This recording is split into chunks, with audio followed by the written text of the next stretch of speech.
எவ்வளோ பேர் வந்து ரிட்டையர்மெண்ட்டுக்கு ரிட்டையர் ஆகணும் அப்படின்னு நினச்சின்னு இந்த மீட்டிங் வந்திருக்கீங்க தெரியல. அதுக்கு முன்னாடி நம்ம சின்ன சின்ன விஷயங்களை பார்க்கலாம். ஏன்னா ரிட்டையர்மெண்ட்டுக்கு வந்து லாஸ்ட் நேரத்தில் வந்து நம்ம சேர்க்க ஆரம்பித்தா ரொம்ப கஷ்டம் பில்ட் பண்ணுறது. ஸோ எப்பயுமே வந்து ரிட்டையர்மெண்ட்டுக்கு அட்லீஸ்ட் நம்ம ஒரு 20-25 இயர்ஸ்க்கு முன்னாடி ஸ்டார்ட் பண்ணேன்னா, பிகாஸ் 20-25 வயசில் நம்ம வேலைக்கு வருவோம். அந்த நேரத்தில் ரிட்டையர்மெண்ட் பற்றி பேசினா யாருக்கும் காதில் கேட்காது. ஆனால் அது கொஞ்சம் கரெக்டான பீரியட், கொஞ்சமாக ஸ்டார்ட் பண்ணாலும் அந்த பீரியடில் ஸ்டார்ட் பண்ணோம். ஸோ நம்ம பார்க்கலாம் இந்த ரிட்டையர்மெண்ட் பிளான் எப்படி பண்ணணும், இல்லை என்னென்ன விஷயங்கள் நம்ம எடுத்துக்கணும், என்னென்ன தப்பு நார்மலாக பீப்புள் பண்ணியிருக்காங்க, அந்த தப்பை நம்ம என்ன பண்ணக்கூடாது அப்படின்னு பார்க்கலாம்.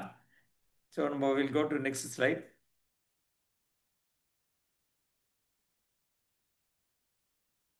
So this is about small brief about me. I'm Suresh Parsadi. I've done so close to around 30 years in the industry. Maybe in Hindu business எனக்கு ஒரு 1000 ஆர்டிகல் எழுதியிருக்கேன். நானிவிடனுக்கு ஒரு 400 ஆர்டிகல் எழுதியிருக்கோம். இந்த மாதிரி ஒரு பப்ளிக் ஸ்பீக்கிங் ஒரு 450 ப்ளஸ் பண்ணியிருக்கோம். ஸோ இது இல்லாமல் அப்பார்ட் ஃப்ரம் தட் மாயாசெட் கன்சல்டேஷன் ஒரு கம்பெனி இருக்குது. அந்த கம்பெனியில் ஒரு 300 crore மேனேஜ் பண்ணுறோம். அது இல்லாமல் சூரியதேவ் ஸ்மால் ஃபைனான்ஸ் பேங்க்னு ஒரு பேங்க் இருக்குது. அந்த பேங்க்குக்கு நான் அந்த திருவான்மூர் பிரான்ச்சுக்கு அட்வைசராக இருக்கேன். This about me. இப்போ நம்ம என்ன மாதிரி தப்பு பண்ணக்கூடாது ரிட்டையர்மெண்ட் பிளானிங்லன்றத நம்ம சொல்கிறதுக்கு பதிலாக ஏற்கனவே இது ஒரு 50 வருஷத்துக்கு முன்னாடி ஒருத்தர் சொல்லியிருக்காங்க. அதை கேட்போம். நம்ம 50 வருஷத்துக்கு முன்னாடி அவங்க சொன்னது இன்றைக்கி நம்மளுக்கு லிங்க் ஆகுதா லிங்க் ஆகுதான்னு பார்ப்போம். இப்போ என்ன சொல்கிறாங்க இவங்கன்னு பார்ப்போம்.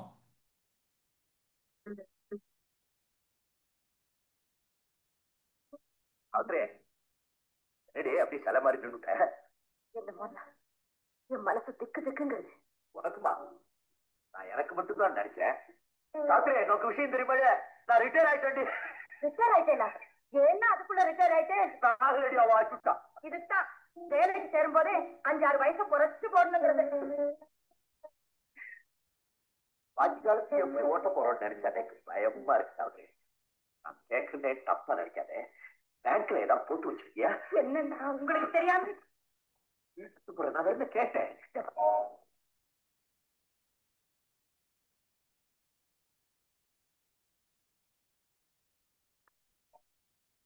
நான் என்ன கேட்டேன் பாருங்க.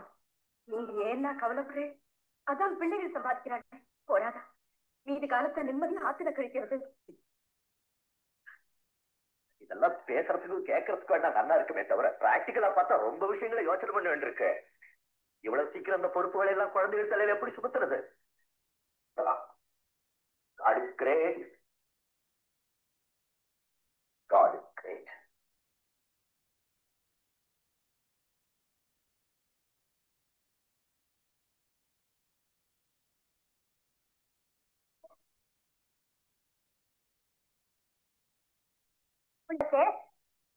ஸோ இப்போ நீங்கள் பார்த்துருப்பீங்க இந்த வீடியோவில். இதே உங்களுக்கு தெரிஞ்சிருக்கோம் ரிட்டையர்மெண்ட் பிளானிங் என்ன ரொம்ப இம்பார்ட்டன்ட்னு. கிட்டத்தட்ட ஒரு 40-50 வருஷத்துக்கு முன்னாடி இந்த சப்ஜெக்டை பேசுகிறாங்க. ரிட்டையர்மெண்ட் பிளானிங் ரொம்ப இம்பார்ட்டன்ட் அப்படின்ட்டு. சரி, ரிட்டையர்மெண்ட் பிளான் பண்ணலன்னா நீங்கள் உங்கள் குழந்தைங்களை யாராவது உங்களை காப்பாற்றுவாங்களா அப்படின்ற ஒரு ஆதங்கத்தோடு நீங்கள் இருக்க வேண்டிய ஒரு காலகட்டத்துக்கு உருவாயிடும். ஸோ அது இல்லாமல் உங்களோட வாழ்க்கையில் உங்களுக்கு ஃபினான்ஷியல் ஃப்ரீடம் வேணும் அப்படின்னா நீங்கள் வந்து இப்போயே வெல்த் ஃப்ரீடம் வேணும். ஃபினான்ஷியல் ஃப்ரீடம்னா வெல்த் ஃப்ரீடம். அந்த ஃபினான்ஷியல் ஃப்ரீடம் இருந்ததுன்னா உங்களுக்கு உங்களை வாழ்க்கையை நடத்துறதுக்கான சாத்தியக்கூறு இருக்குது. இப்போ நம்ம பார்க்கலாம், என்னால் நிறைய சேர்க்க முடியாது, எனக்கு கொஞ்சமாக சேர்க்க தான் முடியும் அப்படின்னு நினைக்கிறாங்க சில பேர். இப்போ ஸ்டார்ட் பண்ணலாமா அப்புறம் ஸ்டார்ட் பண்ணலாம் அப்படின்னு சில பேர் நினைக்கிறாங்க. ஸோ நம்ம பார்க்கலாம் காஸ்ட் ஆஃப் டிலே அப்படின்னு நம்ம எப்பயுமே சொல்லுவோம். காஸ்ட் ஆஃப் டிலேனா இப்போ ஆரம்பிக்கிறதுக்கு பதிலாக நம்ம சில பேர் இருப்பாங்க எல்லாத்தையும் போஸ்ட்போன் பண்ணியே பழக்கப்பட்டு வாழ்க்கையில் இருப்பாங்க. அந்த மாதிரி இருக்கிறவங்களோட ஒரு ஒரு கேஸ் ஸ்டடி எடுத்துக்கலாம். நம்ம ஒருத்தர் வந்து ஒரு 35 வயசு இருக்கும்போது ஸ்டார்ட் பண்ணுறாரு ஒரு இன்வெஸ்ட்மெண்ட் பிளானை. அதுலேருந்து கொஞ்சம் கண்டினியூவாக ஒரு 15 இயர்ஸ் நடத்தலாம், 50 வயசு வரைக்கும் இன்வெஸ்ட் பண்ணலாம் அப்படின்னு நினைக்கிறாரு. மாதம் ஒரு 10,000 ரூபாய் இன்வெஸ்ட் பண்ணணும் அப்படின்னு நினைக்கிறாரு. ஒரு 180 மாதம் அவரோட இன்வெஸ்ட்மெண்ட் பேட்டர்னை ரன் பண்ணுறாரு. ஆவரேஜ் ஒரு 13% ரிட்டர்ன் எடுக்கிறார். ஒரு 15 இயர்ஸ் கழிச்சு அவரோட போர்ட்ஃபோலியோ பார்த்தீங்கன்னா ஆல்மோஸ்ட் 55 lakhs இருக்கும். இன்னொருத்தர் எப்பயுமே யோசிச்சுட்டு இப்போ இந்த லாபம் வீடில் சொல்கிறாங்க, அங்கே சொல்கிறாங்க, பார்த்துட்டு யோசிச்சு ஸ்டார்ட் பண்ணலாம், இந்த வருஷம் நல்ல டைம் இல்லை நம்மளுக்கு, அடுத்த வருஷம் நல்ல டைம் அப்படின்னு ஏதோ ஒரு டிஃபர் பண்ண வரீங்க. ஒரு 15 மாதம் நீங்கள் ஒரு டிஃபர் பண்ணுறீங்கன்னு வச்சுக்கோங்க. மாதம் 10,000 × 15 மாதம்னா 1,50,000 ரூபாய் கம்மியாக கான்ட்ரிபியூட் பண்ணியிருப்பீங்க. இன்றைக்கி ஸ்டார்ட் பண்ணுறவரும் 15 மாதம் கழிச்சு ஸ்டார்ட் பண்ணுறவரும் இப்போ அவங்க பார்த்தீங்கன்னா அவங்களோட போர்ட்ஃபோலியோ ரிட்டர்ன் எவ்வளோ இருக்குன்னா 45,39,000. ஜஸ்ட் ஒரே ஒரு 15 மந்த்ஸ் நீங்கள் டிஃபர் பண்ணுறீங்க. நீங்கள் 1,50,000 ரூபாய் தான் நீங்கள் முதலீடு பண்ணல. ஆனால் உங்களோட லாஸ் எவ்வளோ பார்த்தீங்கன்னா கிட்டத்தட்ட 9.5 லட்சம் ரூபாய்க்கு மேலே லாஸ் ஆகுது. இது என்ன சொல்றது, இந்த என்ன இந்த இந்த கான்செப்ட்லேயே நம்மளுக்கு புரியுதுன்னா, காம்பவுண்டிங் எவ்வளோ பெரிய ஒரு ரோல் பண்ணுது அப்படின்னு பார்க்கலாம். 1,50,000 தான், அது ஒரு 15 வருஷத்துக்கு காம்பவுண்ட் ஆச்சுன்னு வச்சுக்கோங்க. கரெக்டாக டெக்னிக்கலாக சொன்னால் 13 வருஷத்துக்கு காம்பவுண்ட் ஆகுது. 13 வருஷத்துக்கு காம்பவுண்ட் ஆச்சுன்னா கிட்டத்தட்ட 10 லட்ச ரூபாய் கிடைக்குது. அப்போது நம்ம காஸ்ட் ஆஃப் டிலே வந்து ரொம்ப பெரிய விஷயம். நீங்கள் டிலே பண்ண நம்ம ஏர்னிங்ஸ் ரொம்ப அஃபெக்ட் ஆகும். ஏர்னிங்ஸ் அஃபெக்ட் ஆச்சுன்னா என்ன ஆகும், இந்த கார்பஸ் ரொம்ப கம்மியாயிடும். இப்போ நீங்கள் எனக்கு 54 லட்சம் பத்தாது, எனக்கு நிறைய வேணும் அப்படின்னு நம்ம பின்னாடி பார்க்கலாம் ஸ்லைட்ஸில். ஆவரேஜாக நீங்கள் சேர்த்துனா வந்தால் லாங் டேர்முக்கு எவ்வளோ ரிட்டர்ன்ஸ் கிடைக்கும் அப்படின்னு பார்க்கலாம்.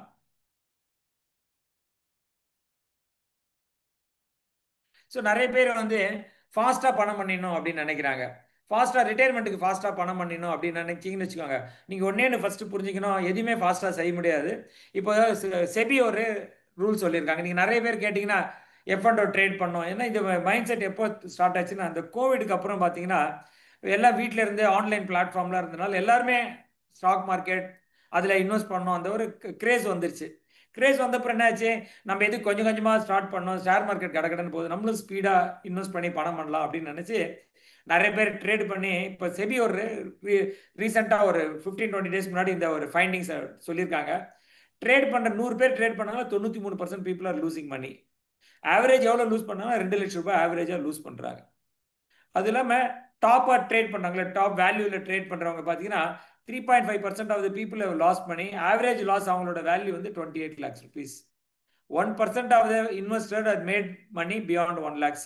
And the 1% 0.5%, 0.25% of the people are making 50 crore, 100 crore ஒரே ஏரியாவில் கூட பண்றாங்க. ஆனால் majority 99% of people are not making great money. அப்போ இந்த மாதிரி ஒரு ஸ்டேஜில் நம்ம ஒரு ரிட்டையர்மெண்ட்டுக்கு ஒரு பிளான் பண்ணோம், இல்லை வெல்த் கிரியேட் பண்ணோம்னா நம்ம ட்ரேட் பண்ணலாமா வேண்டாமா அப்படின்னு கேட்டிங்கன்னா டெஃபினட்டாக நீங்கள் ட்ரேட் பண்ணக்கூடாது. யாருக்காவது எனக்கு கொஞ்சம் ட்ரேடிங்கில் ஆசை இருக்குது அப்படின்னு சொன்னீங்கன்னா என்ன பண்ணோம், இப்போ நீங்கள் ஒரு 5 லட்ச ரூபாய் இன்வெஸ்ட் பண்ணணும்னா ஒரு 10% 50,000 ரூபாய் நீங்கள் ட்ரேடிங்காக எடுத்து வச்சிடணும். 50,000 ரூபாய் ட்ரேடிங் எடுத்து வச்சு நீங்கள் 50,000 ரூபாயில் ட்ரேட் பண்ணணும். இப்போ இந்த 50,000 ரூபாய் லூஸ் பண்ணிட்டா நீங்கள் கொஞ்ச நாள் கம்னு இருந்துடணும். வேற பணம் ஃப்ரெஷ் பணம் வரவங்களும் யூ ஷுட் நாட் ட்ரேட். இந்த மாதிரி ட்ரேட் பண்ணியிருந்தேன்னா ட்ரேடில் you cannot create great wealth அப்படின்றது நம்ம டேட்டா, ரொம்ப வருஷமாக டேட்டா சொல்கிறது. ட்ரேட் பண்ணி யாரும் பெரிய கோடி சொன்னால அப்படின்ட்டு. மேபி இந்த 1/2% 1/4% நம்பி நம்ம போய் அங்கே போய் ட்ரேட் பண்ண முடியாது இல்லையா.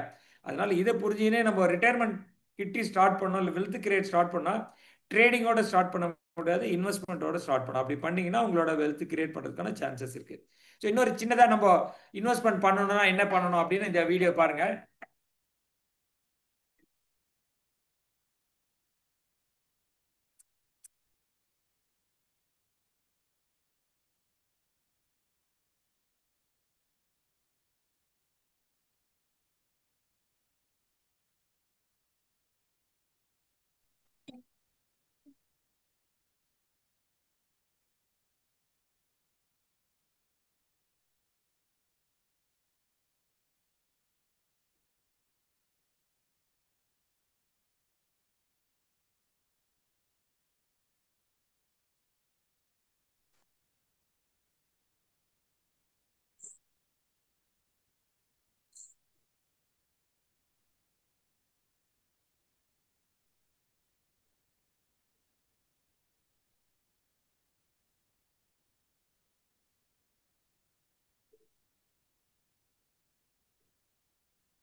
ஸோ இந்த இந்த ஸ்லைடில் கிளியராக உங்களுக்கு புரிஞ்சிருக்கும்.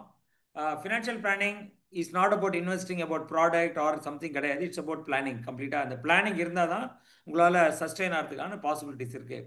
இப்போ என்ன ஆகும், ரிட்டையர் ஆன அப்புறம் உங்களுக்கு கேஷ் ஃப்ளோ சரியா இல்லைன்னு வச்சுக்கோங்க, ரொம்ப பிரச்சனை ஆகிடும். இப்போ முதல் காலத்துக்கும் இப்போதைக்கும் என்னன்னு பார்க்கலாம்.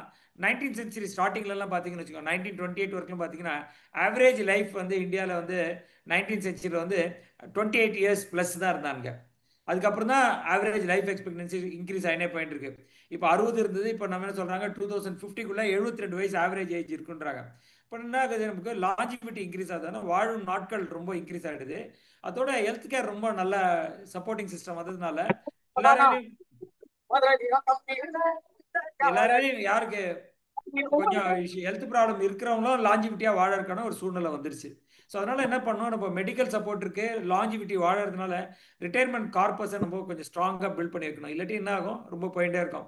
நமக்கு தெரியும் எவ்வளோ மாரி வெல்த் இருந்தாலும் பணவீக்கம் இன்ஃப்ளேஷன்றது வந்து அதை எரோட் பண்ணிடும். நமக்கே தெரியும் ஒரு 25 வருஷத்துக்கு முன்னாடி நீங்க ஒரு 5 லட்சம் 10 லட்சம் வச்சிருந்தீங்கன்னா ஒரு பெரிய நம்பர். இன்னைக்கெல்லாம் 5 10 லட்சம் தான் ஒண்ணுமே வேல்யூ இல்லை. எதனால இறங்கி போச்சு? பணவீக்கத்தினால இறங்கி போச்சு. பணவீக்கம் என்ன ஆகும், இப்போ இன்னைக்கு வந்து ஒருத்தருக்கு 1 கோடி இருக்கு, அது வந்து ஒரு 25 வருஷம் கழிச்சு எவ்வளோ இருக்குன்னு பார்த்தீங்கன்னா அது பெருசாக இருக்கா. இப்போ இன்ஃப்ளேஷன் 7% இருக்கு. அப்போ ஒன்று கீழே இப்போ சிம்பிளாக கண்டுபிடிங்கன்னா 1 lakh divided by 1.07 to the power of 25 போட்டிங்கன்னா கிட்டத்தட்ட பார்த்தீங்கன்னா அது வேல்யூ ஒரு 10 20 லட்சம் ரூபாய் தான் இருக்கும். அதனால இன்ஃப்ளேஷன் இருக்கிறதுனால நம்ம வெல்த்தை எவ்வளோ ஃபாஸ்ட்டாக கிரியேட் பண்ணுறோமோ அவ்வளோ ஈஸி. ஸோ நம்ம நிறைய பேர் இன்னைக்கு பார்த்தீங்கன்னா ஜாப் சுச்சுவேஷன் ரொம்ப டஃப்பான சுச்சுவேஷன் ஆயிடுச்சு. நிறைய பேருக்கு டவுட்டாக இருக்கு, நான் 50 வயசுக்கு அப்புறம் ஒர்க் பண்ண முடியுமா, ஒர்க் பண்ண முடியாதா அப்படின்னே தெரிய முடியாத ஒரு சூழ்நிலையில் இன்னைக்கு இருக்க வேண்டிய சூழ்நிலை இருக்கு. அப்போ என்ன பண்ணோம், ரிட்டையர்மெண்ட்டை வந்து லாஸ்ட் ஸ்டேஜில் நம்ம பண்ணால் எப்படி நம்ம சர்வே ஆக முடியும், சர்வே ஆக முடியாது. அதனால ரிட்டையர்மெண்ட் பிளான்ன்றது நம்ம ஏர்லியஸ்ட் நம்ம ஸ்டார்ட் பண்ணால் நம்மளுக்கு ரொம்ப ரொம்ப ஈஸியாக இருக்கும். ஸோ எப்போ ஏர்லி மிட் லைஃப், இப்போ பிரைம் ஏர்னிங் எப்போ பார்த்தீங்கன்னா ஒரு மனிதர்களுக்கு நல்ல பீக்கான ஏர்னிங்ஸ் வந்தால் 35க்கு அப்புறம் தான் அவங்க பீக் ஏர்னிங்ஸ் போகிறாங்க. ஏன்னா 25ல ஒரு வேலைக்கு ஸ்டார்ட் ஆவாங்க, ஸ்கில் செட் இருக்காது, கொஞ்சமாக கிராஜுவலாக ஸ்கில் செட் டெவலப் பண்ணிப்பாங்க. ஸ்கில் செட் டெவலப் பண்ணி அவங்க ஒரு ஏர்னிங்ஸ் வந்து ஒரு பொசிஷனுக்கு போகிறதுக்கு 35 வயசு ஆகுது. அப்போ 35லேருந்து 50 வயசு வரைக்கும் பிரைம் ஏஜ் டு சேவ், நிறைய சேவ் பண்ண வேண்டிய பீரியடு.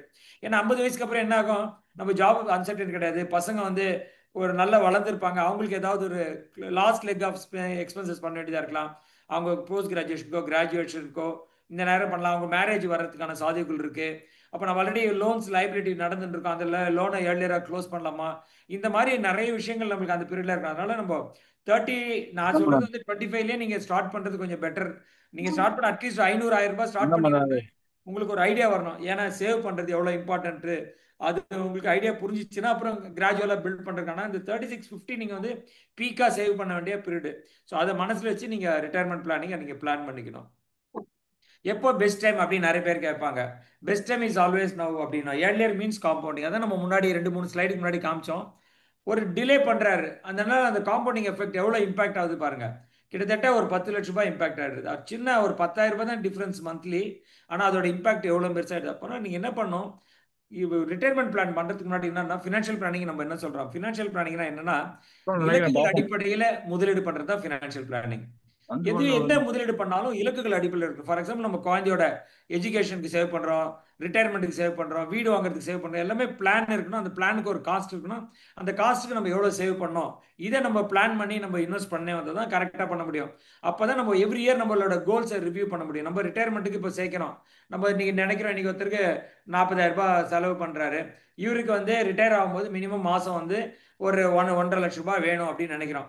அப்படின்னா என்ன பண்ணும், அந்த எக்ஸ்பென்சஸ் நம்ம இன்னைக்கு போட்டு இந்த இன்ஃப்ளேஷன் 7% இருந்தால் இன்னைக்கு 40,000 எவ்வளோ இருக்கும் அது அப்படின்னா, நீங்க 72 ஃபார்முலா எப்பயுமே நான் வச்சுக்கணும், simple formula 72 divided by 7 inflation போட்டிங்கன்னா 10% அப்படின்னா என்ன சொல்றாங்க, இன்னைக்கு 40,000 இருந்தா 10 வருஷம் கழிச்சு அது 80,000 ஆகும், இன்னொரு 10 வருஷம் கழிச்சு அது வந்து 1,60,000 ஆகும், 20 வருஷம் கழிச்சு இன்னைக்கு இருக்கிற 40,000 பார்த்தா 1,60,000 ரூபாய். இவ்வளோ பெரிய அமௌண்ட் தேவைன்னா நமக்கு ரிட்டையர் ஆகும்போது எவ்வளோ தேவை, நிறைய பணம் தரும். அப்போ நம்ம ஒரு ஃபினான்ஷியல் கோல் வச்சா அந்த கோலை வந்து கண்டினியூஸாக ரிவ்யூ பண்ணிட்டே இருக்கணும்.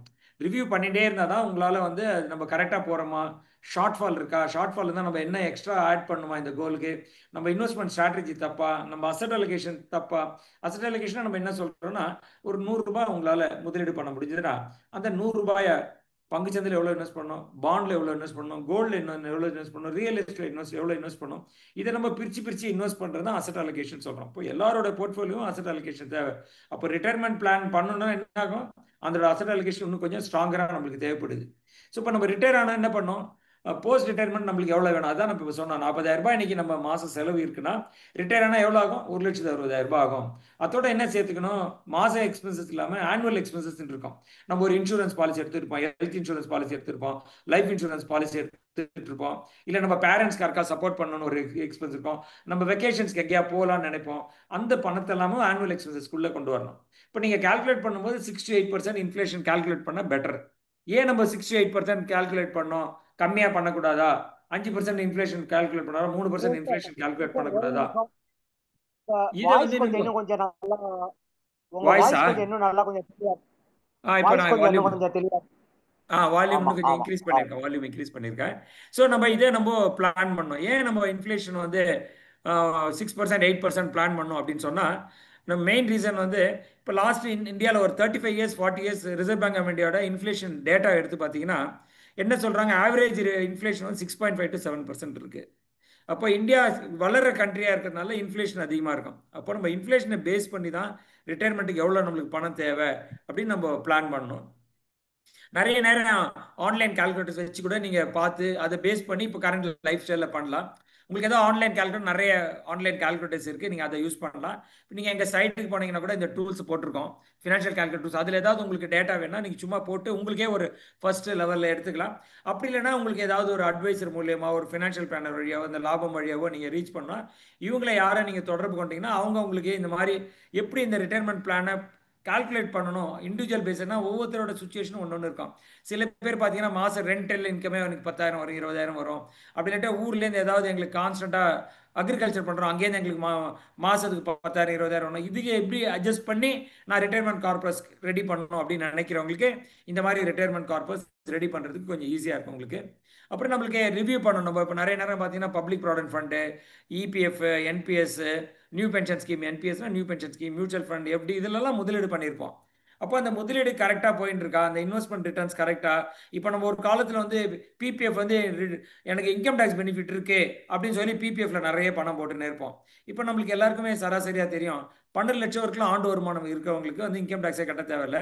ஸ்டாண்டர்ட் டிடக்ஷன் கேட்டால் 12,75,000 வரைக்கும் பண்ணணும். இப்போ கவர்மெண்ட் இன்டென்ஷனே வந்து இந்த டாக்ஸ் சேவிங் இன்ஸ்ட்ருமெண்ட் எல்லாம் கிராஜுவலாக எலிமினேட் பண்ணணும் அப்படிங்கிறப்ப நம்ம பிபிஎஃப்ல நிறைய பணம் போட்டது வந்து ரிட்டையர்மெண்ட்டுக்காக போட்டு வச்சிருந்தோம் அந்த பணத்தை. இப்போ எனக்கு இன்கம் டேக்ஸ் பெனிஃபிட் கிடைக்கல, அதோட ரிட்டர்னே குறைஞ்சி போயிடும் இல்லையா. ஆவரேஜ் இப்போ பிபிஎஃபோட ரிட்டர்ன் பார்த்தீங்கன்னா 7.1% இருக்கு. It's not great return. அப்போ நான் ரிட்டையர்மெண்ட்டுக்காக இதில் நிறைய பணம் போட்டேன், இப்போ நீங்கள் அதை ரீவிசிட் பண்ணணும், ஏன்னா அது கரெக்ட் கிடையாது.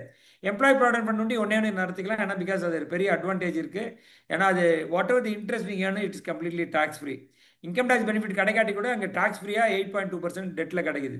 நியூ பென்ஷன் ஸ்கீம் தெரியும், நம்ம இன்கம் டேக்ஸ் பெனிஃபிட் போச்சுன்னா நியூ பென்ஷன் ஸ்கீமும் அதில் இம்பாக்ட் ஆகிடுது. அப்புறம் மியூச்சுவல் ஃபண்டு டாக்ஸ் பெனிஃபிட்காக ஏஎல்எஸ்எஸ்ல நம்ம முதலீடு பண்ணியிருப்போம். இப்போ அந்த சுச்சுவேஷன் அதுவும் மாறுது. இப்போ எஃப்டியில் பார்த்தா என்ன ஆகுது, இன்ட்ரெஸ்ட் ரேட் குறையுது. நம்ம டாக்ஸ் பிராக்கெட் 10% இருக்கும்போது நம்ம எஃப்டி ஓகே அப்படின்னு சொல்லி எஃப்டி ஸ்டார்ட் பண்ணியிருப்போம். ஆனால் இப்போ என்ன ஆகும், நம்ம 30% டாக்ஸ் பிராக்கெட்ல இருக்கிறப்ப நம்மளுக்கு ஒரு 8% ரிட்டர்ன் கிடைக்குதுன்னு வச்சுக்கோங்க. 30% டாக்ஸ் பிராக்கெட்ல இருந்தால் 2.4% நம்மளுக்கு போயிடும். அப்போ எவ்வளோ பர்சன்ட் கிடைக்கும், 5.6% ரிட்டர்ன் கிடைக்கும். நம்ம என்ன சொல்லிட்டு இருக்கோம், இன்ஃப்ளேஷன் 7.5% இல்லை 7-7.5% நம்ம இன்ஃப்ளேஷன் ஒர்க் பண்ணுது. அப்போ நம்ம 7% இன்ஃப்ளேஷன் வச்சா கூட வருஷம் வருஷம் நம்ம சேர்க்கிற பணத்தில் 1.5% வேஸ்ட்டாக போயிடுது. ஏன்னா இன்ஃப்ளேஷன் சாப்பிட்டு போயிடுது, நம்ம ரிட்டர்னோட இன்ஃப்ளேஷன் ஜாஸ்தியாக இருக்குது. அதனால அதை நீங்கள் பிளான் பண்ணணும். அது மாதிரி நம்ம இன்வெஸ்ட்மெண்ட் பண்ணும்போது நம்ம நினைக்கிற ரிட்டர்ன்ஸ் எல்லா நேரத்துலையும் வரவே வராது. இப்போ பங்குச்சந்தையில் நீங்கள் இன்வெஸ்ட் பண்ணாலும் மியூச்சுவல் ஃபண்டில் இன்வெஸ்ட் பண்ணாலும் 1-2 வருஷம் திடீர்னு பார்த்தீங்கன்னா மார்க்கெட் டல்லாக இருக்கும், அந்த நேரத்தில் நம்மளால ஏர்ன் பண்ண முடியாது. அப்போ அந்த இடத்துல எவ்வளோ ரிட்டர்ன் ஷார்ட் ஃபால் வந்துச்சு, அந்த கேப் எவ்வளோ இருக்குது, அந்த கேப்பை நம்ம பண்ணால் என்ன பண்ணோம், திடீர்னு நம்மளுக்கு எனக்கு போனஸ் வருது. நான் மாதம் மாதம் ஒரு 10,000 ரிட்டைர்மெண்ட்டுக்காக சேர்த்துனா 20,000 சேர்க்கிறேன். இப்போ பார்த்தா 2-3 வருஷம் மார்க்கெட் ரொம்ப புவராக இருந்தது. அதனால என்னோட எதிர்பார்த்த ஒரு 12-13% ரிட்டர்ன் கிடைக்கல. அப்போ நான் என்ன பண்ணணும் அப்படின்னா, நீ அடிஷ்னலாக எதாவது பண்ணுறதோ அது கொஞ்சம் டாப் அப் பண்ணலாம். டாப் அப் பண்ணலாம். சில பேருக்கு எனக்கு அடிஷ்னலாக எனக்கு போனஸ்லாம் வராதுங்க, எப்பயுமே இப்படி தான் இருக்குன்னா நீங்கள் என்ன பண்ணலாம், ஸ்டெப் அப் எஸ்ஐபி அப்படின்னு ஒரு கான்செப்ட் வச்சிருக்கு. ஸ்டெப் அப் இன்வெஸ்ட்மெண்ட்ஸ் இருக்கு. அந்த ஸ்டெப் அப் இன்வெஸ்ட்மெண்ட்ஸை யூஸ் பண்ணி இப்போ 10,000 ரூபாய் இன்வெஸ்ட் பண்ணுறீங்கன்னா அடுத்த வருஷம் எனக்கு சம்பளம் ஏறுது, நான் அதில் கொஞ்சம் கான்ட்ரிபியூட் பண்ணுறேன், ஒரு 10% கான்ட்ரிபியூட் பண்ணுறேன், இல்லை 5% கான்ட்ரிபியூட். இந்த வருஷம் 10,000 முதலீடு பண்ணுறவங்க அடுத்த வருஷம் என்ன பண்ணும், 10,500 இல்லை 11,000 எவ்ரி இயர் 10% அப்படி இன்க்ரீஸ் பண்ணே வந்தீங்கன்னா உங்களோட ரிட்டைர்மெண்ட் கார்பஸ் பார்த்தீங்கன்னா நம்ம 15 வருஷம் 20 வருஷம் பில்ட் பண்ணுறத நீங்கள் ஒரு லெஸ் தென் இயர்ஸ்லேயே உங்களால் பில்ட் பண்ண முடியும்.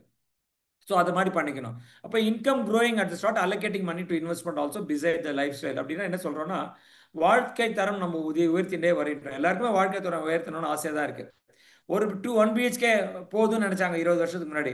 அப்புறம் 2 பிஹெச்கே வேணும்னு நினச்சாங்க. இன்றைக்கி 3 பிஹெச்கே வேணும்னு நினைக்கிறாங்க. இப்போ மெட்ராஸில் இன்றைக்கி பார்த்தீங்கன்னா ஒரு 2-3 பேப்பரில் அட்வர்டைஸ்மெண்ட் கொடுக்குறாங்க, 5 பிஹெச்கே அட்வர்டைஸ்மெண்ட் கொடுக்குறாங்க. 5 பிஹெச்கே நீங்கள் 10 வருஷத்துக்கு முன்னாடி யார்கிட்டயா பேசினா தெரியவே தெரியாது. இன்னைக்கு 5 பிஹெச்கே அட்வர்டைஸ்மெண்ட். ஏன்னா பிகாஸ் லைஃப் ஸ்டைல் இன்க்ரீஸ் ஆயிடுச்சு, எல்லாருக்கும் பெருசு பெருசாக இடம் வேணும்னு நினைக்கிறேன். அப்போ பெரிய பெரிய வீடு வாங்கினா என்ன ஆகும், மாதம் மாதம் நம்ம சேர்க்கிற அமௌண்ட் குறைஞ்சினா இருக்கும். ஸோ லைஃப் ஸ்டைலை நீங்கள் பெருசாக பண்ணி மாதம் மாதம் சேர்க்கலன்னா என்ன ஆகும். அப்போ இந்த படத்தில் என்ன சொல்கிறார் சிவாஜி, ரிட்டையர் ஆகிட்ட அப்புறம் பசங்களை தொந்தரவு பண்ணக்கூடாது அப்படின்றாங்க. அப்போ பசங்களை தொண்டா பசங்க என்ன சொல்கிறாங்க, நம்மளுக்கும் லைஃப் இருக்குது, நம்ம வேறு ஏதாவது கமிட்மெண்ட்டில் மாட்டிட்டா கஷ்டம் அப்படின்றாங்க. அப்போ நீங்கள் ரிட்டையர் ஆகணும் நாம வச்சுக்கணும். நீங்கள் ரிட்டையர் ஆகிட்டு உங்கள் பசங்களோட ஆண்டு வருமானத்தில் நீங்கள் சஸ்டெயின் ஆகணும் அப்படின்னு நினச்சிங்கன்னா போகிற காலத்தில் நல்லா இருக்குமா? டெஃபினட்டாக நல்லா இருக்கு. அதனால உங்களோட கேப் என்னென்ன இருக்குது ரிட்டையர்மெண்ட் பிளானில், அதை நீங்கள் அப்பப்போ இயர்லி ஒன்ஸ் ரிவ்யூ பண்ணி நீங்கள் பண்ணணும். மாதம் மாதம் ரிவ்யூ பண்ணணும் போர்ட்ஃபோலியோ நெசசிட்டியே கிடையாது. நிறைய பேர் நினைக்கிறாங்க எவ்ரிடே ரிவ்யூ பண்ணணும், வீக்லி மந்த்லியும் ரிவ்யூ பண்ணணும். இயர்லி ஒன்ஸ் நீங்கள் போர்ட்ஃபோலியோ ரிவ்யூ பண்ணாலே இப்போ ஒரு பியூட்டிஃபுல்லான ஒரு போர்ட்ஃபோலியோ உங்களால் ரெடி பண்ண முடியும். ஸோ நம்ம நேரம் பார்க்குறோம், நிறைய நேரம் பார்த்தீங்கன்னா இந்த கிரெடிட் கார்டு வந்ததே பெரிய தொந்தரவாக இருக்குது. நிறைய பேர் கிரெடிட் கார்டில் வந்து ஸ்வைப் பண்ணி மாதம் அடுத்த மாதம் பார்த்தீங்கன்னா கிரெடிட் கார்டு பேலன்ஸை கிளியர் பண்ணுறதுக்கே இருக்குது, எங்கே சர்ப்ளஸ் இருக்குது. அதனால் நீங்கள் கிரெடிட் கார்டில் ரொம்ப அடிக்ட் ஆகிட்டிங்கன்னா என்ன பண்ணணும்னா, கிரெடிட் கார்டை எடுத்து வச்சுட்டு கையில் இருக்கிற காசை வச்சு செலவு பண்ணணும். அப்படின்னா செலவு பண்ணிங்கன்னா என்ன ஆகும், உங்களோட கடனை குறைக்கிறதுக்கான சாத்தியக்கூறு இருக்குது. கடனை குறைக்கிறதுக்கு சாத்தியக்கூறு இருந்தால் சர்ப்ளஸ் வரும். சர்ப்ளஸ் இருந்தால் ரிட்டையர்மெண்ட்டுக்கோ, சில்ட்ரன்ஸ் எஜுகேஷனுக்கோ, வெக்கேஷன்ஸ்க்கோ இது நீங்கள் நிறைய அலோகேட் பண்ணுறதுக்கான இருக்குது. அப்போ நம்ம கிரெடிட் கார்டு தேவையில்லாத இடத்துலலாம் கிரெடிட் கார்டை நம்ம அவாய்ட் பண்ண வேண்டிய ஒரு சூழ்நிலையில் இருக்கோம்.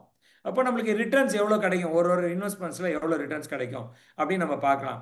இப்போ நம்ம நியூ பென்ஷன் ஸ்கீம் எடுத்திங்கன்னா 8லேருந்து 10% கிடைக்கும். ஏடிசி பெனிஃபிட் கிடைக்கும், இல்லை சிசிடி பெனிஃபிட்டும் கிடைக்கும். எது வேணால் நீங்கள் யூஸ் பண்ணிக்கலாம்.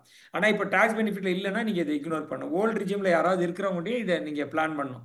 இப்போ எனக்கு ஆண்டு வருமானம் வருது, அதில் எனக்கு கிட்டத்தட்ட ஒரு 3லேருந்து 4 லட்சம் ரூபாய்க்கு எனக்கு வந்து டிடக்ஷன்ஸ் இருக்குது அப்படின்னா, ஹோம் லோன் 2 லட்ச ரூபாய் இருக்குது, ஏடிசியில் எனக்கு 1,50,000 கிடைக்குது, நியூ பென்ஷன் ஸ்கீமில் கிடைக்குது, ஏடிடி மெடிக்கல் பாலிசி வச்சுருக்கேன், இதெல்லாம் சேர்த்து உங்களுக்கு வந்துடணும். அப்படி இல்லாட்டி சிம்பிளாக தம்புருள்னு நாம வச்சுக்கணும். நீங்கள் என்னுடைய ஆண்டு வருமானத்தில் 28லேருந்து 35% வரைக்கும் என்னால் வந்து டிடக்ஷன்ஸ்க்கு போகுது அப்படின்னா நீங்கள் ஓல்டு ரிஜிம் போகணும், இல்லை நியூ ரிஜிம் போகணும்.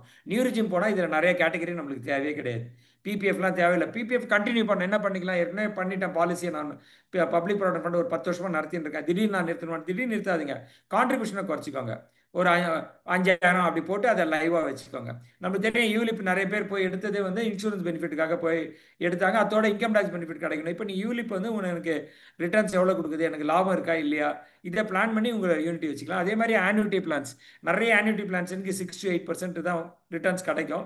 அது ரிட்டையர் ஆன அப்புறம் கிடைக்கிற பிளான். அப்போ நீங்கள் ஸ்டார்டிங்கில் என்ன பண்ணணும், ஆன்யூட்டி பிளான்லாம் வாங்காமல் only wealth creation mutual fund related ப்ராடக்ட்டில் இன்வெஸ்ட் பண்ணிவிட்டு க்ளோஸ் டு ரிட்டையர்மெண்ட் வரும்போது நீங்கள் வந்து ஃபிக்ஸட் டெபாசிட்டு, பாண்ட்ஸு, இந்த சீனியர் சிட்டிசன் சேவிங் ஸ்கீம்ஸு இதிலெல்லாம் முதலீடு பண்ணலாம். இப்போ நிறைய பேர் எனக்கு இவ்வளோ கிட்டத்தட்ட ஒரு 338 பேர் கிட்டத்தட்ட இந்த இப்போ ஆன்லைனில் இருக்கீங்க. எனக்கு இதில் எவ்வளோ பேர் க்ளோஸ் டு ரிட்டையர்மெண்ட் இருக்கீங்க, விஆர்எஸ் வாங்க போகிறவங்க யாருன்னு எவ்வளோ பேர் தெரியாது. ஆனால் ஒரே ஒரு ட்ரிக் இருக்குது, நிறைய பேருக்கு தெரியாது. சீனியர் சிட்டிசன் ஸ்கீம்னா 60 வயசில் தான் இன்வெஸ்ட் பண்ணணும் அப்படின்னு நிறைய பேர் நினச்சிட்டு இருக்காங்க. ஆனால் 60 வயசில் கிடையாது. கவர்மெண்ட் அதில் ஒரே ஒரு ரிலீஃப் கொடுத்துருக்காங்க. இப்போ ஏதோ ஒரு ரீசன்னால எனக்கு வேலை 55 வயசில் போயிடுது, எனக்கு விஆர்எஸ் எடுத்துட்டேன், இல்லை எங்கள் கம்பெனியே மூடிட்டாங்க, எனக்கு 55 வயசு ஆச்சு, இப்போ கம்பெனி வந்து செட்டில்மெண்ட் கொடுத்துட்டாங்க அப்படின்னா அந்த பணத்தை எடுத்துன்னு போய் உங்களுக்கு செட்டில்மெண்ட் வந்த 30 நாட்களுக்குள்ளே போனீங்கன்னா சீனியர் சிட்டிசன் ஸ்கீமில் இன்வெஸ்ட் பண்ணலாம். யார் 55 வயசில் சீனியர் சிட்டிசன் ஸ்கீமில் இன்வெஸ்ட் பண்ணலாம், யார் யார் விஆர்எஸ் வாங்குறாங்க, ஜாப் லாஸ் ஆகிடுது, ஹெல்த் ரீசன்னால வேலையை விட்டுறாங்க, இந்த ஆளுங்கெல்லாம் போய் நீங்கள் சீனியர் சிட்டிசன் ஸ்கீமில் போய் இன்வெஸ்ட் பண்ணிங்கன்னா 8.2% வரைக்கும் ரிட்டர்ன் பண்ணலாம். நார்மல் ரிட்டையர் ஆகிறவங்க எல்லாமே 60 வயசு பண்ணணும். அப்போ இந்த மாதிரி ரிட்டையர்மெண்ட் ஒன்று வந்ததுன்னா எந்தெந்த ப்ராடக்ட்டை நான் யூஸ் பண்ணணும் அப்படின்னு தெரிஞ்சுக்கோ. அப்போ ஆன்யூட்டியில் நம்ம அங்கே போய் எடுத்துக்கலாம். எவ்ரி 5 வருஷம் நம்ம ஒரு பணத்தை 30 லட்சம் வரைக்கும் நம்ம இந்த சீனியர் சிட்டிசன் ஸ்கீமில் இன்வெஸ்ட் பண்ணிக்கலாம். ஸோ இதெல்லாம் நீங்கள் வந்து கண்டினியூஸாக இந்த மாதிரி ப்ரோக்ராம்ஸ் அட்டன் பண்ணியிருந்தால் இந்த மாதிரி இன்ஃபர்மேஷன் வரும். எனக்கு தெரிஞ்சு நான் நிறைய போஸ்ட் ஆஃபீஸில் இருக்கிறவங்களுக்கே இந்த 55 வயசில் சீனியர் சிட்டிசன் ஸ்கீம் கொடுக்க முடியாதுன்றது, கொடுக்கலான்றது தெரியாது.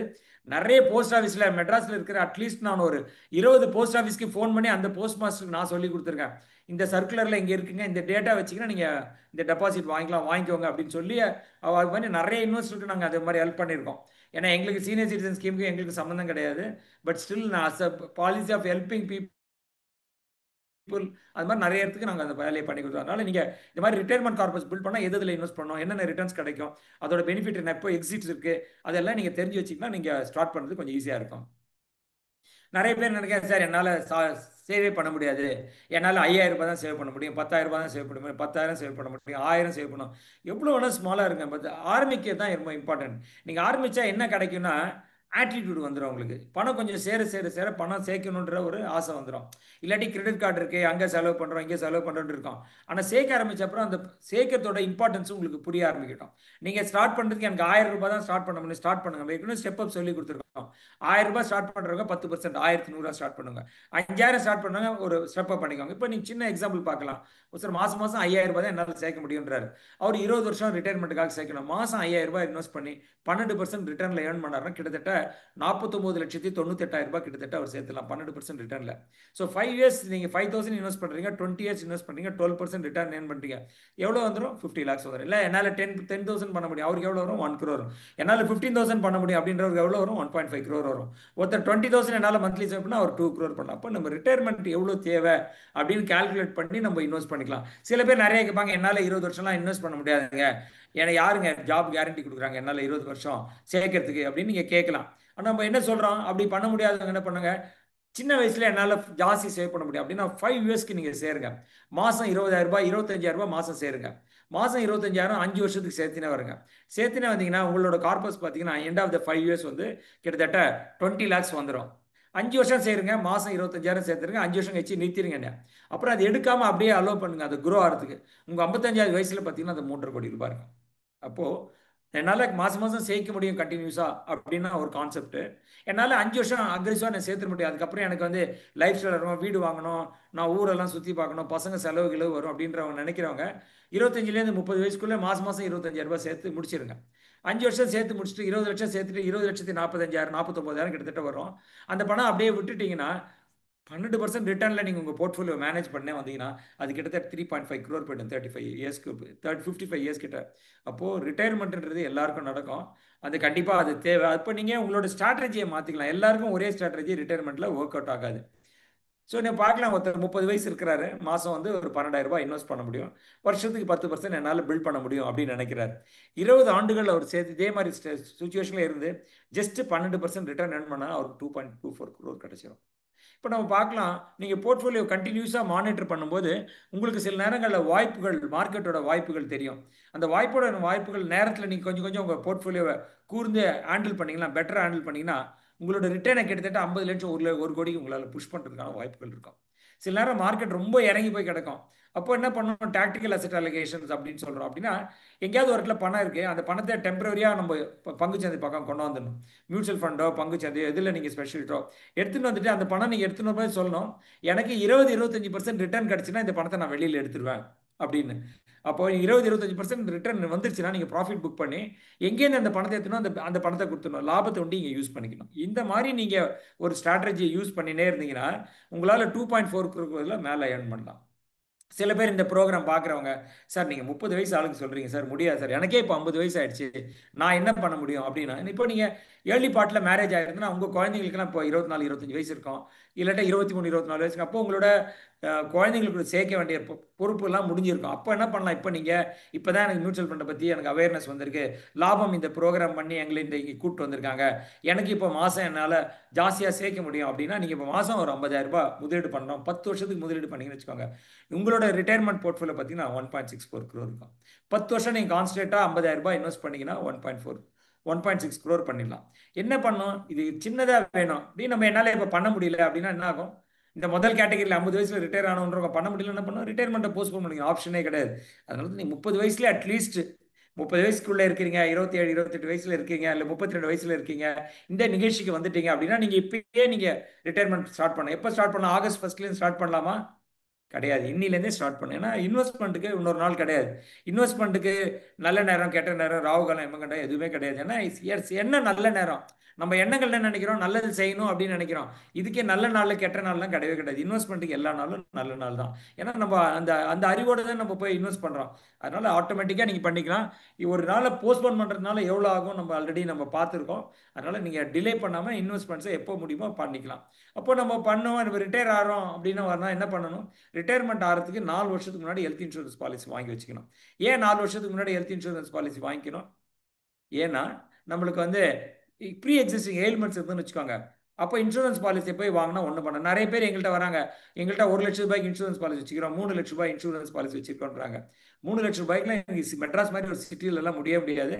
இப்போ குமார் ஸ்டார்டிங்கில் கேட்டார் எங்கேருந்து வரீங்க அப்படின்ட்டு.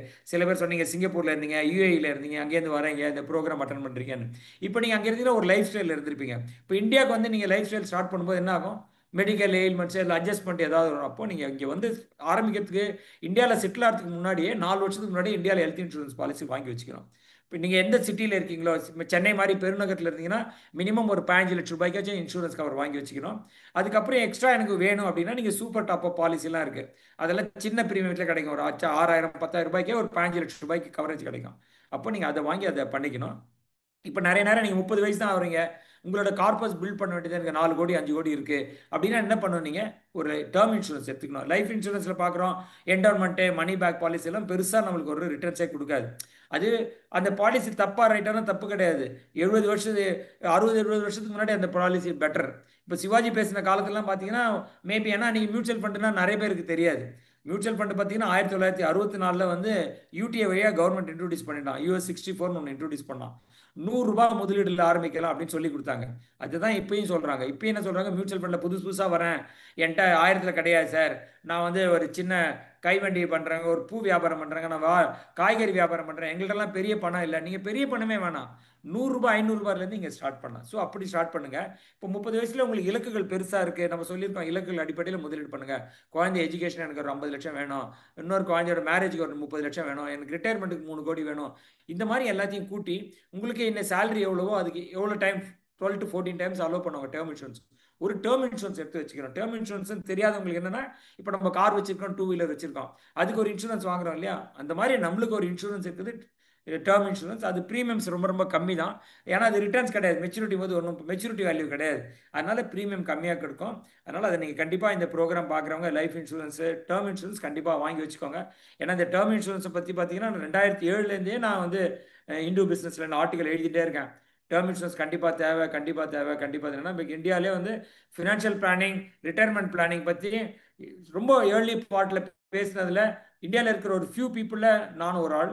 2007 நம்ம ஃபினான்ஷியல் பிளானிங், ரிட்டையர்மெண்ட் பிளானிங் வேணும் உங்களுக்கு அப்படின்னு சொல்லினே இருக்கோம். கிட்டத்தட்ட 17 18 வருஷமா என்னுடைய அனுபவத்திலேயே இந்த ரிட்டையர்மெண்ட் பிளானிங், ஃபினான்ஷியல் பிளானிங் பண்ணவங்க லைஃப்பை ரொம்ப சேஃபாக செட்டில் ஆயிருக்காங்க. எங்கள்கிட்ட கிட்டத்தட்ட தௌசண்ட்ஸ்க்கு மேலே கிளைண்ட்ஸ் இருக்காங்க. எங்களுக்கே தெரியும் அந்த ட்ராக் ரெக்கார்டை பார்த்தோன்னே எவ்வளோ பீப்புள் சேவ் பண்ணுங்க. அதனால நீங்கள் ஒரு ஏர்லி பார்ட் ஆஃப்ல டெஃபினட்டாக ஒரு டேர்ம் இன்சூரன்ஸ் வச்சுக்கிறது உங்கள் இலக்குகள் அடிப்படையில் இந்த கால்குலேட் பண்ணிக்கோங்க. ரிட்டையர்மெண்ட்டுக்கு எவ்வளோ தேவை, குழந்தை படிப்புக்கு எவ்வளோ, மேரேஜுக்கு எவ்வளோ, இது எல்லாத்தையும் கூட்டி லோன் எடுத்திருந்தா அந்த லோனோட அவுட்ஸ்டாண்டிங் இப்போ 30 லட்சம் அவுட்ஸ்டாண்டிங் இருக்கு, 50 லட்சம் அவுட்ஸ்டாண்டிங், இது எல்லாத்தையும் கூட்டி உங்கள் ஏர்னிங்ஸ் மாதிரி 14 டைம்ஸ்க்கு ஒரு டேர்ம் இன்சூரன்ஸ் வாங்கி வச்சிட்டிங்கன்னா நம்மளுக்கு ரொம்ப ஈஸியாக இருக்கும். So gradually reduce equity. நம்ம என்ன சொல்கிறோம், 50 வயசுக்கு மேலே, 55 வயசு 60 வயசுக்கு மேலே போயிட்ட அப்புறம் பங்குச்சந்தை பற்றி நம்மளுக்கு விவரம் இருக்காது. இப்போ இனிஷியலாக நம்ம என்ன சொல்கிறோம், இப்போ 30 வயசில் இருக்கிறவருக்கு 60% பங்குச்சந்தையிலும், 30% டெட்டு கடன் கடன் சார்ந்த பத்திரத்திலையும், 10% சில்வர் கோல்டு இதில் இன்வெஸ்ட் பண்ணிக்கோங்க அப்படின்னு சொல்கிறோம்.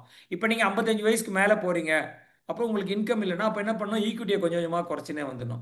60 இருக்கிறது 55, 55 50, 50லேருந்து 45, 40லேருந்து 40, 40லேருந்து 35, 30. கொஞ்சம் வெல்த் போர்ட்ஃபோலியோ பெருசாக இருந்தால் நீங்கள் ஒரு 30லேருந்து 35% பங்கு சந்தையில் வச்சுக்கலாம். அது ரொம்ப கம்மியாக இருந்தால் நீங்கள் இன்னும் கூட கொஞ்சம் குறைச்சி வச்சுக்கலாம். Because safe. மார்க்கெட் ஏறி இறங்கினா நம்மளுக்கு என்ன வந்துடும், பயம் வந்துடும். வயசான அப்புறம் ஐயோ இல்லை பணம்லாம் போயிடுச்சுன்னா நம்ம பசங்களை போய் தேர்ந்து பார்த்து நிற்கணுமே அப்படின்னு. அதனால ரிட்டையர்மெண்ட் போர்ட்ஃபோலியோ கொஞ்சம் பெருசாக பில்ட் பண்ணி விட்டீங்கன்னா 55 வயசுக்கு முன்னாடி உங்களுக்கு கொஞ்சம் தைரியம் வரும். சரி கொஞ்சம் வச்சுக்கலாம், நம்ம காலத்துக்கு அப்புறம் நம்ம கிராண்ட் சில்ட்ரன்ஸ்க்கு ஏதாவது பணம் கொடுத்துட்டு போகலாம் அப்படின்னா நீங்கள் கார்பஸ் கொஞ்சம் பில்ட் பண்ணிக்கலாம். அப்போ என்னன்னா ரிஸ்க் எப்போ எடுக்கணும்னா 25லேருந்து ஒரு 35 45 வயசு வரைக்கும் கொஞ்சம் ஜாஸ்தி ரிஸ்க் எடுக்கலாம். ரிஸ்க் எடுத்து போர்ட்ஃபோலியோ பில்ட் பண்ணிட்டீங்கன்னா கொஞ்சம் பெருசாகிடும். அப்புறம் நம்ம ஏற்கனவே கற்றுட்டோம் இப்போ தான் காம்பவுண்டிங் பெரிய விஷயம் அப்படின்னு. அந்த காம்பவுண்டிங் இருக்கிறனால நீங்கள் வெறுமை பணத்தை விட்டாலே, நம்ம சொன்ன என்ன சொன்னோம், 5 வருஷத்துக்கு சேருங்க, அதோட விட்டுருங்க, 20 லட்சத்தை அப்படியே விட்டு 12% growthல போனாலே 3.5 crore போகும் அப்படின்னு சொல்லியிருக்கோம். அப்போ ஏர்லியில் நீங்கள் கார்பஸ் பெருசாக பில்ட் பண்ணிங்கன்னா ரிட்டையர் ஆன அப்புறம் உங்களுக்கு ஒரு பெரிய பிரச்சனையாக இருக்குது. அப்போ நம்ம சேஃபர் இன்ஸ்ட்ருமெண்ட்டுக்கு மாறிக்கலாம். நம்ம சொன்ன மாதிரி சீனியர் சிட்டிசன் ஸ்கீம்ஸு, அந்த மாதிரி எந்த ஸ்கீம்ஸ் அன்றைக்கி பெட்டராக இருக்கோ 20 வருஷம் கழிச்சு, அன்றைக்கி நான் இருப்பேனான்னு எனக்கும் தெரியாது, ஆனால் 20 வருஷம் கழிச்சு என்னென்ன பெட்டர் ஸ்கீம்ஸோ அந்த ஸ்கீமுக்கு நீங்கள் மாற்றிக்கிறதுக்கான சான்சஸ் இருக்குது. அப்போ நீங்கள் வந்து நீங்கள் சிஸ்டமேட்டிக் விட்ரால் பிளான், மியூச்சுவல் ஃபண்டில் சிஸ்டமேட்டிக் விட்ரால் பிளான் நீங்கள் எப்படி மாதம் மாதம் எஸ்ஐபியில் சேர்க்குறீங்களோ அதே மாதிரி சிஸ்டமேட்டிக் விட்ரால் பிளான் ஒரு பிளான் இருக்குது. மாதம் மாதம் உங்களுக்கு எவ்வளோ தொகை வேணுமோ அதை நீங்கள் ஆட்டோமேட்டிக்காக செட் பண்ணிட்டீங்கன்னா ஆட்டோவாக அது டெபிட் பண்ணி உங்களுக்கு வரும். அதை பற்றி நிறைய எஸ்டபிள்யூபி பற்றி நிறைய வீடியோஸ் இருக்குது. நீங்கள் எங்கள் சைட்டில் கூட போனீங்கன்னா எஸ்டபிள்யூ பற்றி பிளான் வித் பார்த்தான்னு ஒரு யூடியூப் சேனல் நான் ரன் பண்ணிட்டு இருக்கோம். அதில் நீங்கள் போய் பார்த்தீங்கன்னா கூட எஸ்டபிள்யூபினா என்ன, அது எப்படி யூஸ் பண்ணணும், அதில் எவ்வளோ டேக்ஸ் வரும், எல்லா டீட்டெயில்ஸும் கொடுத்துருக்கோம். அது மாதிரி பார்த்துக்கலாம். ஆன்யூட்டி ஆப்ஷன்ஸ் நிறைய இருக்குது. அந்த ஆன்யூட்டி ஆப்ஷன்ஸ் நீங்கள் பார்த்து அதுக்கேற்ற மாதிரி நீங்கள் வாங்கிக்கலாம். மோஸ்ட் ஆஃப் டைம் நீங்கள் நினச்சிக்கணும், ரிட்டையர் ஆன அப்புறம் வர பணத்தில் மெஜாரிட்டி ஆஃப் பணம் வில் பி டாக்ஸ்டு இந்தியாவில். ஈவன் சீனியர் சிட்டிசன் ஸ்கீமில் உங்களுக்கு இப்போ பணம் வந்தால் கூட அது கூட டாக்ஸ் தான், எக்ஸப்டட் கிடையாது. ஒன்லி பப்ளிக் ப்ராவிடென்ட் ஃபண்டில் அக்குமுலேட் பண்ண வரைக்கும் மெச்சூரிட்டி வரைக்கும் டாக்ஸ் ஃப்ரீ. அதுக்கப்புறம் அது எங்கேயாவது டெப்ளாய் பண்ணால் டாக்ஸ் வரும். அப்போ நீங்கள் டாக்ஸ் ஸ்ட்ரக்சர் மாறினதுனால நீங்கள் டாக்ஸையும் கொஞ்சம் கொஞ்சம் லைட்டாக தெரிஞ்சுக்கணும். எங்கே இன்வெஸ்ட் பண்ணால் நமக்கு டாக்ஸ் ஃப்ரீயாக கிடைக்கும், எங்கே எடுத்தால் நமக்கு டாக்ஸ் வரும், அதை புரிஞ்சிட்டிங்கன்னா உங்களுக்கு இன்வெஸ்ட் பண்ணுறதுக்கு கொஞ்சம் ஈஸியாக இருக்கும் உங்களுக்கு. அப்புறம் நிறைய பேர் பார்த்தா பணம் சேர்த்து வச்சிடுறாங்க, நிறைய ஃபேமிலியில் கொஞ்சம் ப்ராப்ளம் வருது. அப்படின்னா நீங்கள் உயில் எழுதுறதை புரிஞ்சுக்கணும். நம்ம உயில் எழுதுறது ரொம்ப இம்பார்ட்டன்ட். ரிட்டையர்மெண்ட்டுக்கு வந்து ரிட்டையர்மெண்ட் போர்ட்ஃபோலியோ உயில் எழுதுறது ரொம்ப ரொம்ப இம்பார்ட்டன்ட் விஷயம். உயில் எழுதுனா பெரிய நாலேஜ் வேணும், பெரிய லாயர்கிட்ட போனால் எனக்கு நிறைய பணம் சேவை, அதெல்லாம் தேவை. தமிழ்நாட்டில் பொறுத்த வரைக்கும் ஒரு வேலை பண்ணியிருக்காங்க. தமிழ்நாடு கவர்மெண்ட் ரொம்ப வருஷமாக அந்த ஒரு ஸ்கீம் வச்சுருக்காங்க தமிழ்நாட்டில் உண்டி. நீங்கள் உயில் எழுதுனா ரிஜிஸ்டர் பண்ணணும்னு அவசியம் கிடையாது. அண்டை நான் மாநிலத்திலலாம் ரிஜிஸ்டர் பண்ணால் ரிஜிஸ்டர் ஆஃபீஸில் போய் ரிஜிஸ்டர் பண்ணோம். தமிழ்நாட்டில் உண்டி தான் வில் எழுதினீங்கன்னா ரிஜிஸ்டர் பண்ண தேவை. நீங்கள் எழுதி பத்திரமா எங்கேயாவது ஒரு வச்சுட்டு என்ன உயில் எழுதிருக்கீங்கன்னு வீட்டில் இருக்கவங்களுக்கு சொல்லிட்டீங்கன்னா போதும். உங்கள் காலத்துக்கு அப்புறம் அதை எடுத்து அவங்க பார்த்துக்கிறதுக்கான நேரம் இருக்கு. இப்போ நிறைய நேரமே பார்த்தீங்கன்னா குடும்பத்தில் வில் எழுதி வைக்காமல் போயிடுறாங்க, சேர்த்த பணத்தை கரெக்டாக ட்ரான்ஸ்ஃபர் ஆகாமல் போயிடுறான்னு பிரச்சனைகள் வருது. அப்புறம் எல்லா பெனிஃபிட்லையும் உங்கள் இன்வெஸ்ட்மெண்ட்ஸ் எல்லாத்துலேயும் நாமினி இருக்காங்களா, பெனிஃபிஷரி இருக்காங்களா நீங்கள் செக் பண்ணிக்கணும். இப்போ இன்சூரன்ஸ் பாலிசினா பெனிஃபிஷரி, வேறு ஏதாவது இன்வெஸ்ட்மெண்ட்னா நாமினேஷன் இருக்கணும். நாமினேஷன் இல்லாமல் நம்மளுக்கு ஏதோ ஒன்று நடந்துருது அப்படின்னா அந்த பணத்தை நம்மளுக்கு கூட இருக்கிறவங்க, நம்மளுக்கு அப்புறம் இருக்கிறவங்க வாங்குறதுக்கு ரொம்ப ரொம்ப கஷ்டப்படணும். ஆனால் நம்ம ஃபஸ்ட்டு என்ன பார்க்கணும், நம்மளோட இன்வெஸ்ட்மெண்ட்ஸில் எல்லாமே நாமினி இருக்கா, பெனிஃபிஷரி எழுதியிருக்காங்களா, எல்லா டீட்டெயிலும் நம்ம பார்த்துட்டு நம்ம இன்வெஸ்ட்மெண்ட் பண்ணால் நம்மளுக்கு கரெக்டாக இருக்கும். அப்போ நம்ம என்ன பண்ணிக்கணும், assess your corpus and expenses. இப்போ நம்மளுக்கு எவ்வளோ ரிட்டைர்மெண்ட் பண்ண தேவை, நம்ம மாதாந்திர செலவுகள் எவ்வளோ தேவை அப்படின்னு போடுறோம். அப்புறம் இந்த இன்வெஸ்ட்மெண்ட்டை வந்து ஸ்டார்ட் பண்ணணும், அப்புறம் இன்க்ரீஸ் பண்ணினே வரணும். இன்க்ரீஸ் பண்ணும்போது ஸ்டார்ட் பண்ணிட்டேன் அப்படியே இருந்தால் எப்படி பண்ண முடியும்? நான் இப்போ ஒரு 3ஆம் கிளாஸில் சேர்ந்து படிச்சுட்டேன், அதே கிளாஸில் இருக்கலன்னா முடியுமா? 3rd-லேருந்து 5th போனோம், 10th போனோம், காலேஜ் போனோம், வேலைக்கு போனோம், இப்படி பண்ணுறோம்ல. அப்போ இன்வெஸ்ட்மெண்ட்டும் அதே மாதிரி தானே. இப்போ இன்வெஸ்ட்மெண்ட்டும் அப்பப்போ இன்க்ரீஸ் பண்ணணும். நம்ம வாழ்க்கை தரம் மாறுது, நம்மளோட ஏர்னிங்ஸ் இன்க்ரீஸ் ஆகுது. அப்பப்போ நம்மளோட இன்வெஸ்ட்மெண்ட்ஸை ரிவ்யூ பண்ணிவிட்டு அதை இன்க்ரீஸ் பண்ணுறது எப்படின்னு பார்க்கணும். ரெகுலராக ரீபேலன்ஸ் பண்ணணும். சில நேரங்களில் பார்த்தீங்கன்னா பங்குச்சந்தையோ நீங்கள் இன்வெஸ்ட்மெண்ட் கூட பார்த்தீங்கன்னா 40-50% ரிட்டர்ன் கொடுத்துரும். இப்போ கோவிடுக்கு முன்னாடி கரெக்டாக கோவிடு அந்த இன்ஃபேக்ட் தெரிஞ்ச அப்புறம் இன்வெஸ்ட் பண்ணவங்கலாம் பார்த்தீங்கன்னா கிட்டத்தட்ட பார்த்தீங்கன்னா 40%, 38%லாம் அவங்களோட போர்ட்ஃபோலியோ ரிட்டர்ன் இருந்தது. அந்த நேரத்தில் நாங்கள் என்ன சொல்கிறோம், அப்நார்மல் ரிட்டர்ன். இப்போ பங்குச்சந்தையில் நம்ம எப்பயுமே சொல்கிறோம் 12% ரிட்டர்ன், 12%. ஏன் சார் 12% ரிட்டர்ன்? அது ஏன்னா 25% ரிட்டர்ன் இருக்கக்கூடாதா?